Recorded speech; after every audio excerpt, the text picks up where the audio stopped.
दो सदिशों के सदिश गुणनफल का ज्यामितीय अर्थ क्या है और उसके गुण क्या हैं? दो सदिशों के सदिश गुणनफल का ज्यामितीय अर्थ और गुण। जैसे मान लीजिए यहाँ आपको एक चित्र दिखाई दे रहा होगा, इसमें एक समांतर चतुर्भुज है ओ ए बी सी, और इसकी एक भुजा ओ ए को सदिश ए से और ओ बी को सदिश बी से हम दर्शा रहे हैं, ठीक है। और वेक्टर ए और वेक्टर बी के बीच का जो एंगल है उसको हमने थीटा से प्रदर्शित किया है। और यहाँ से आपने क्या किया, ओ ए पर एक बी डी जो है वो लंब अपनी ओर से खींच लिया है।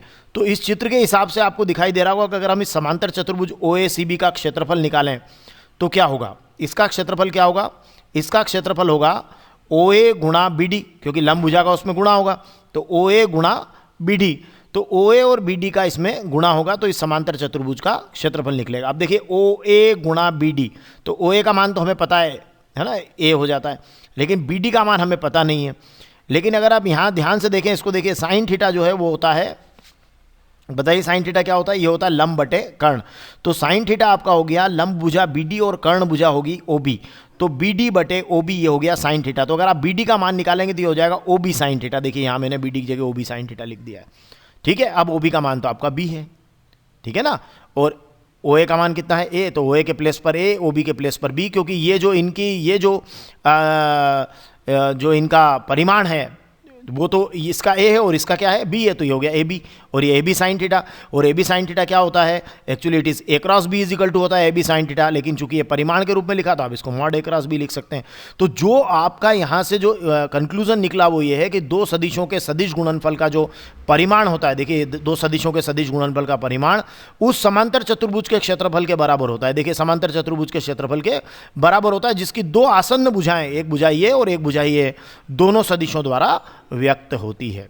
अब इसमें हम देखना चाहेंगे कि इनके गुण क्या है। तो इसका पहला गुण है कि दो सदिशों का जो सदिश गुणनफल होता है वो क्रम विनिमय नियम का पालन नहीं करता है।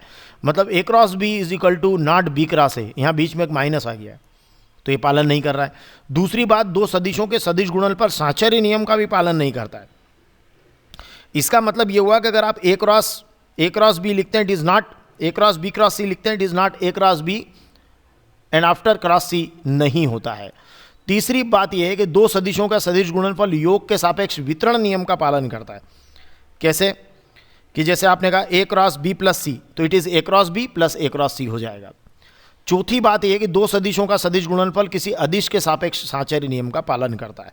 अदिश के सापेक्ष साहचर्य नियम का पालन करने का मतलब है कि अगर आपने एम के साथ में vector A plus vector B लिखा तो it will M A B बन सकता है, और क्रॉस होके बाद में बी लिख सकते हैं, या ए क्रॉस एम बी लिख सकते हैं। और सबसे महत्वपूर्ण बात यह कि दो अशून्य सदिशों का सदिश गुणनफल शून्य होता है, तो हम कहेंगे दोनों सदिश समांतर सदिश होते हैं, और ये समांतर सदिशों के जांच की एक